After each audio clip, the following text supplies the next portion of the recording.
ఇట్లాంటి సమస్యల్ని ఎక్కడైతే ఉందో ఎరువులకు సంబంధించి కూడా ఏం పంచుతారు, ఎట్లా పంచుతారు, అక్కడ ఏముంది, అక్కడ ఏదైనా ప్రాబ్లం ఉందా, కొంత పోలీస్ డిపార్ట్మెంట్తో కోఆర్డినేట్ చేసుకోవడం, లేకపోతే డీసెంట్రలైజ్ చేయడం.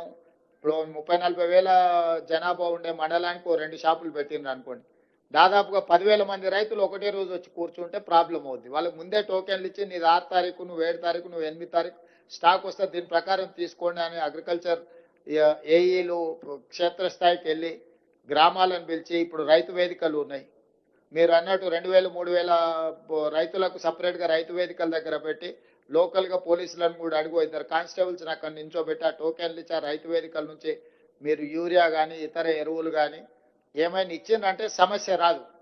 ఒక్కసారిగా మంది అందరూ ఒక దగ్గర నిలబట్టి అందుబాటులో ఉన్నా కూడా లైన్ పెద్దగా కనిపిస్తుంది. సినిమా హిట్ అయితే అందరి టికెట్ దొరకవచ్చు, కానీ లైన్ చూస్తే పొడుగ్గా కనిపిస్తుంది. ఆఖరి ఆయనకు మొదటి ఆయనకు సేమ్ టైంలో ఇవ్వలేరు కదా. సేమ్ యూరియా అందుబాటులో ఉన్నా కూడా 1000 మంది లైన్లో ఉంటే మొదటోడికి చివరోడికి 8 గంటలు పడుతుంది. వీడు 8 గంటల లైన్లో నిలబడే వరకల్లా వీడిని సహనం నశించేసి అసలు యూరియానే అందుబాటులేదని వాడు కూర్చోవడానికి రోడ్డు కాటం కూర్చుంటాడు. కొన్నిసార్లు ఈడ కూర్చుంటుంది, ఆడ కూర్చుంటుంది అని ఎవడో ఒకటి తీసుకెళ్ళి అట్లా కూర్చోబెడతారు. అందుకోసమని మీరు టైమింగ్, ఒకప్పుడు తిరుపతిలో కూడా దర్శనాలకు రోజుల కొద్ది పట్టేది, ఇప్పుడు ఆన్లైన్ మీకు టైమింగ్ ఇస్తున్నారు, ఈ టైంకు నువ్వు వచ్చి దర్శనం చేసుకో అని. సేమ్ అట్లనే లోకల్గా ఈ యూరియాకి సంబంధించి కానీ ఇట్లాంటివి ఏమైనా ఇష్యూస్ వస్తే వాటిని కొంత మీరు సమన్వయం చేసుకోవాల్సిన అవసరం ఉన్నది. అదేవిధంగా ఇప్పుడు ఈ వరదలు దీనికి సంబంధించిన దాంట్లో సాగునీరు, విద్యుత్ శాఖ, వ్యవసాయ శాఖ, R&B, Panchayati Raj, rural water supply scheme, housing, municipal, NREGS and health అన్ని డిపార్ట్మెంట్స్కి దాదాపుగా అందరికి సమయం ఇచ్చినాం. వీలైనంత మేరకు మీ సమస్యలన్నీ కనుక్కున్నాం. హెల్త్ డిపార్ట్మెంట్ ఒక్కరే మమ్మల్ని అభినందించారు, మేము కూడా వాళ్ళని అభినందిస్తున్నాం. ప్రభుత్వం బాగానే పనిచేస్తుందని హెల్త్ డిపార్ట్మెంట్ మమ్మల్ని గుర్తించినందుకు, మమ్మల్ని అభినందించినందుకు మేము కూడా తిరిగి వాళ్ళని అభినందిస్తున్నాం.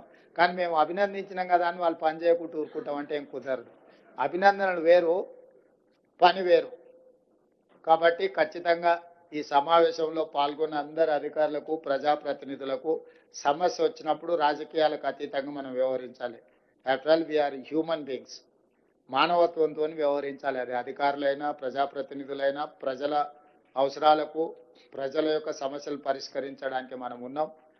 ఇది కామారెడ్డి ఈ జిల్లా ఒక మోడల్ డిస్ట్రిక్ట్ లాగా క్రైసిస్ మేనేజ్మెంట్కి కావాలి.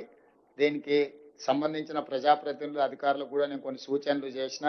ఈ సమీక్షా సమావేశంలో తీసుకునే నిర్ణయాలు పకడ్బందీగా ఈ జిల్లాలో అమలు చేస్తే ఇదే విధానాన్ని ఇతర జిల్లాలలో కూడా ఆచరించడానికి మాకు అవకాశం ఉంటుంది. మళ్ళీ 15 days తర్వాత నేను సమీక్ష చేస్తా. ఈ లోపల జిల్లాకు సంబంధించి మా డాక్టర్ నిజామాబాద్ రూరల్ ఎమ్మెల్యే గారు, మా జుక్కల్ ఎమ్మెల్యే గారు, మా మిగతా ఎమ్మెల్యేలు కామారెడ్డినే అన్న సార్ అన్ని మంజూరీలు ఇచ్చిపోయిండు, ఎల్లారెడ్డి కామారెడ్డి ఎమ్మెల్యేలకే లాభం అవుతుంది, మా సంగతి ఏం లేదని కొంచెం ఆలోచన చేస్తున్నట్టు నేను మా శ్రీతక్కకు సూచన చేస్తున్నా. నిజామాబాద్ ఉమ్మడి జిల్లాలో ప్రతి శాసనసభకు సంబంధించిన సమస్యల్ని మీరు ప్రత్యేకంగా వాళ్ళందరినీ పిలుచుకొని సమీక్ష చేసి అధికారులందరికీ కూడా సూచన చేస్తున్నాం. ఉమ్మడి మహబూబ్నగర్, ఉమ్మడి నిజామాబాద్ జిల్లాకు సంబంధించిన అన్ని శాసనసభ నియోజకవర్గాలకు సంబంధించి వరదలు, ఈ విపత్కర పరిస్థితులను అడ్రస్ చేయడానికి అవసరమైన ప్రణాళికలు ఆయా కలెక్టర్లకు చెప్పండి.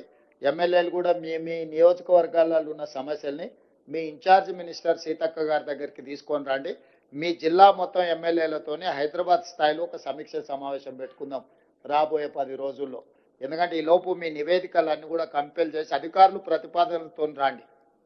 మీరు మళ్ళీ ఇట్లనే కూర్చొని మనం చర్చించుకుంటే దానికి ఏం పరిష్కారం దొరకదు.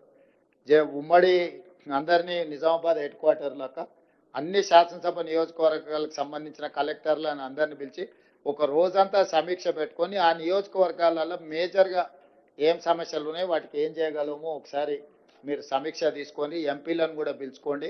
సురేష్ షెట్కార్ గారిని, అదేవిధంగా నిజామాబాద్ ఎంపీ అరవింద్ గారిని కూడా మీరు ఇన్వైట్ చేయండి.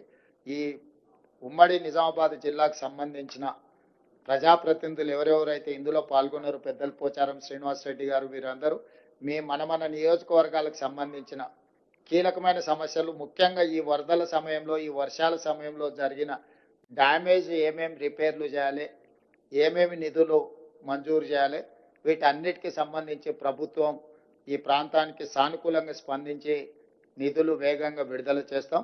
ప్రణాళికబద్ధంగా అంచనాలు తయారు చేయండి. అందాజ మీద చేయడము, టెంపరీ కోసం, టెంపరీ అనేది ఫ్లడ్స్ వచ్చినప్పుడు అడ్రస్ చేసేది, మీరు తర్వాత చేసుకునేదంతా కూడా పర్మనెంట్గా. చివరిగా నా సూచన, కేంద్ర ప్రభుత్వం నుంచి ఎంత వస్తే అంత నిధులు రాబట్టుకోవాలి. స్వచ్ఛంగా, సహజంగా పోషకాలు నిండిన ఎస్ఆర్కే డైరీ పాలు మరియు పాల పదార్థాలని ఎంచుకుందాం.